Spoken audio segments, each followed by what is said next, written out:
The moment that the Electoral College adopted one person for every representative, it incorporated by default the slave clause. For this man to sit here and say it has nothing to do with slavery, what did you learn in school? Well, I learned that it wasn't rooted in slavery. Well, no, because, again, that is just factually inaccurate. That is the context in which I was responding. You're wrong. You're wrong. I'm not arguing that slavery doesn't play any role in anything. You just said that. I'm saying that. Thank you. Thank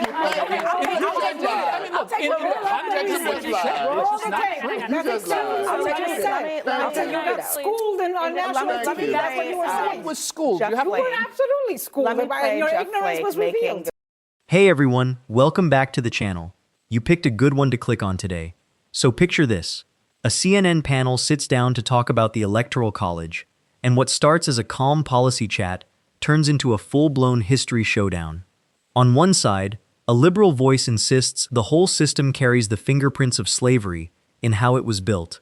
On the other, a conservative guest swears up and down that has nothing to do with it.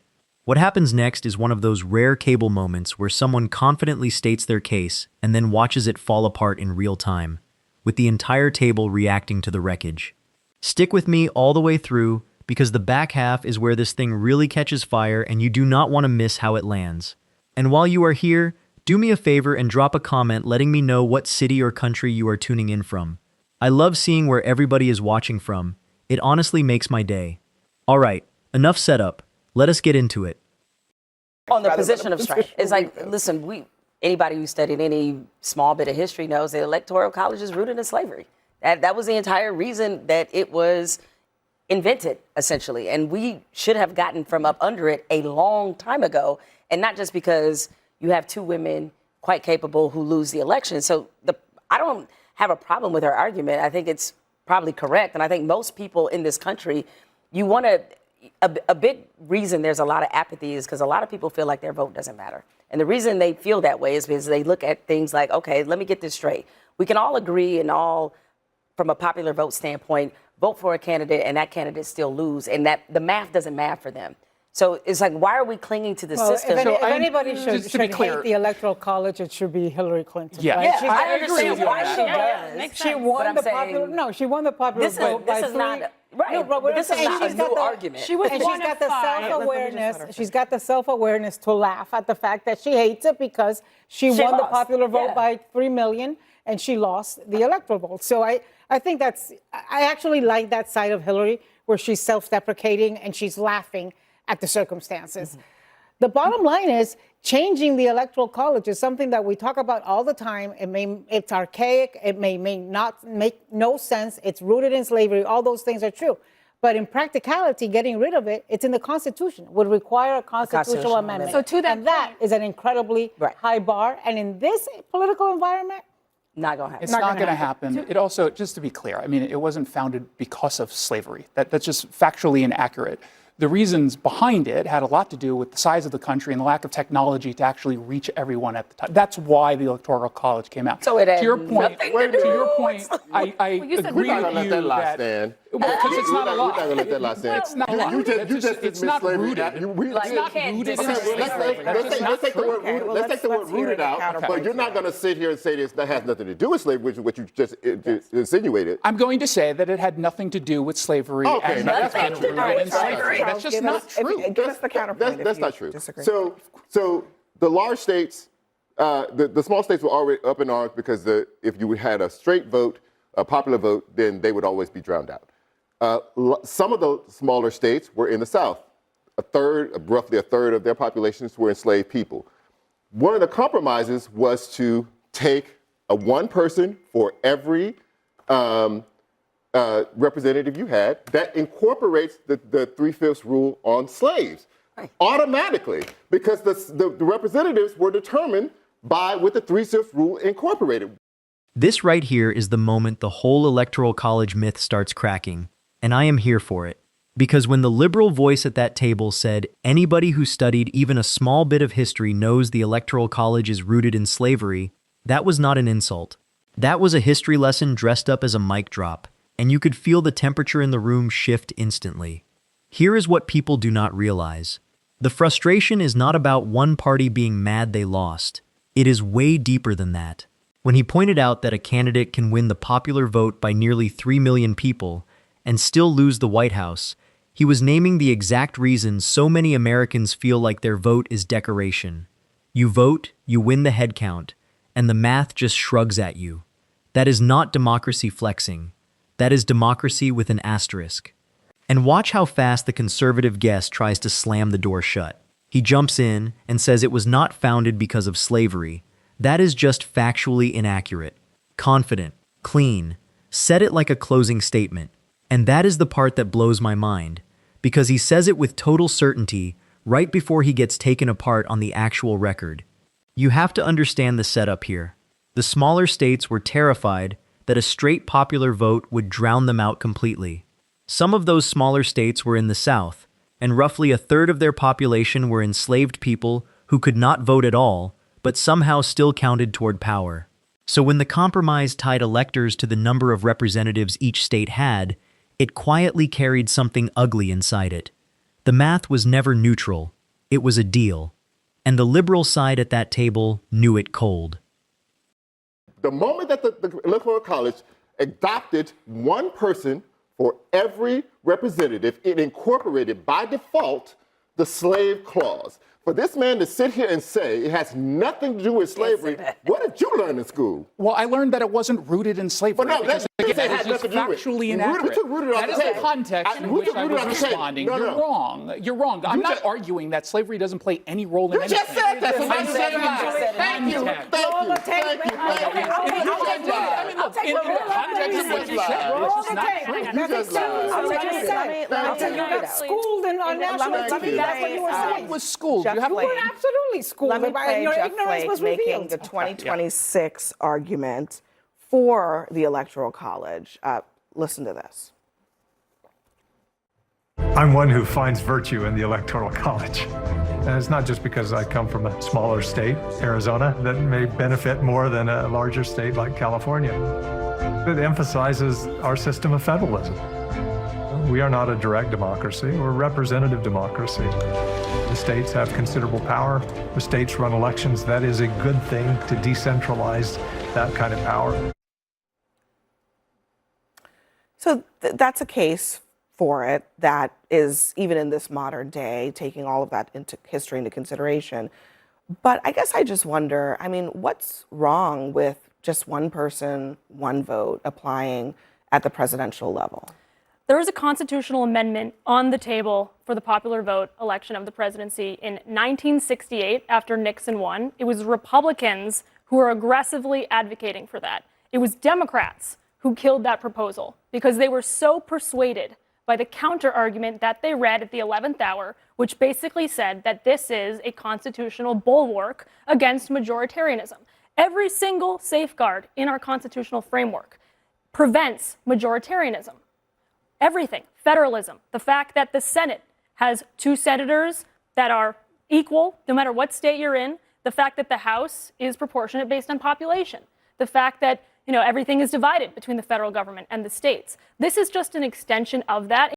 And here it comes, the knockout. The liberal panelist turns to the conservative guest and asks him point blank, "What did you learn in school?" And the guest, instead of pausing, instead of adjusting, doubles down and says, "Well, I learned that it was not rooted in slavery." Oh no. That was the mask off moment, because he just confirmed he is arguing the textbook version while the guy across from him is arguing the actual mechanics. Let me break down why this matters so much. The brilliance of what the liberal side did was that he never said slavery was the only reason. He said it is woven into the structure by default, baked into the formula the second they chose to count representatives instead of voters. That is a surgical point, and the conservative guest could not meet it, so the rest of the panel just piles on with, "You were schooled. You were absolutely schooled. Brutal, but earned." This is the part that gets me. Being confident is not the same as being correct, and that exchange is the cleanest proof of it you will ever see on cable. He walked in sounding sure of himself and walked out as a teaching example. Then the show pivots and plays a clip of former Senator Jeff Flake making the polished case for keeping the system. Flake says it emphasizes our system of federalism, that the states have real power and decentralizing that power is a good thing. And look, I will give him this. It is the smartest version of the argument. It sounds reasonable, it sounds grown up. But here is what I keep coming back to. A pretty argument about federalism does not erase how the machine was actually built, and it definitely does not answer the simplest question on the table, which is why one person, one vote feels too dangerous for the highest office in the country. You know why the Electoral College really works? Is because it forces both political parties to try to court moderate voters in swing states. Of course, progressive candidates would rather just spend all their time on the campaign trail in California. They would rather not go to Pennsylvania. But it forces them to understand That's also false. the concerns So let me get and the chance interests to get at that one. of other Get at that one. states. Well, you need to learn some other- history. other Well, interests. you go back and check on that All right, diploma hold they on, gave hold you, on, because hold that on. ain't working. All right, So hold on, Caroline, are you finished? I was just going to say that there are so many interests, diverse interests across this country that vary by geographic region, industries as well. And it's a good thing. the counterpoint to that, progressives- the counterpoint to that is that all the energy is put into swing states and none into safe states because of the Electoral College. Because 48 of the 50 states have a winner-take-all Electoral College system, there is no reason to go into a state that you know that you're going to lose or that you know that you already have. So none of those people get campaigned to at all. They only get courted when they can go into get a big rally out of that particular place because all their people are there. They can vote with their feet. But here's the problem. They can leave the state, which is what people do. Everybody's trying to pack up and leave and Yes, go they are. to Pennsylvania Are you just so you kidding can hear a campaign ad. Yes. What do you sound Yes. crazy? Nobody's going to do that. So we can go on. If they don't feel represented in their state, they do. Let's Here's go an on interesting to another wrinkle. topic. President Trump, or at the time just citizen Trump, back in 2012 said the Electoral College is a disaster for democracy. And then Trump in 2016 says the Electoral College, this is after he won the Electoral College, the Electoral College is actually genius in that it brings all states, including smaller ones, into play. Campaigning is much different. His eyes were open. You know who likes the Electoral College? When you win it that way. That's the what I said. people who don't like it is when they lose it that way. Yeah, I get why when Hillary Clinton is against when they didn't it. win or Yeah. lose. But If the last two people who consistency won is the more presidency important without to me. winning the popular vote, though, have been both Republicans. And I that's will, why. I will tell you, I've lived in Florida for 46 years, and when I first got there, it was blue. Then it became purple, right? Florida, and now it's red. It was a hell of a lot of fun before when we were getting campaigned at, you know? And then the liberal voice delivers the line that lives in my head rent-free. He tells the other side to go back and check on that diploma they gave you, because that ain't working. I cackled. Because under the comedy is a real point. If your defense of a system requires you to skip the parts of history you do not like, then your education has a hole in it, and no diploma patches that. But here is the part people gloss over, and I want you to really sit with it. The pro-electoral college crowd loves to say, the system forces candidates to care about everyone. That is the fantasy. The reality is the exact opposite. Because 48 of the 50 states use winner-take-all, candidates only fight over a tiny handful of swing states.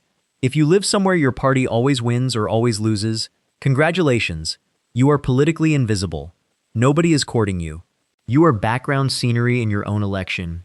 And when somebody weakly suggested people can just move to a swing state for attention, the liberal side roasted it perfectly. Nobody is going to pack up and move to Pennsylvania just to hear a campaign ad. Exactly. That is not a serious answer. That is a system telling tens of millions of people their location matters more than their voice. Now here is the moment that exposes the whole game. The host points out that a certain president called the Electoral College a disaster for democracy back in 2012, and then in 2016, after he won it, suddenly called it genius. And the liberal panelist nails the takeaway. The people who do not like it are the ones who lose it that way. That is the tell. This was never about principle. It is about whoever the map happens to favor. And let me give you the nugget that ties it all together. Back in 1968, there was a real constitutional amendment on the table to elect the president by popular vote, and it had serious momentum before it died. This is not some radical new idea. Americans have wrestled with whether this system serves them for over 50 years. The real question is not whether it is fixable, it is whether the people benefiting from it will ever want it fixed. So what do you guys think of this? Leave your thoughts down in the comments. Please like and subscribe, and I will see you in the next video.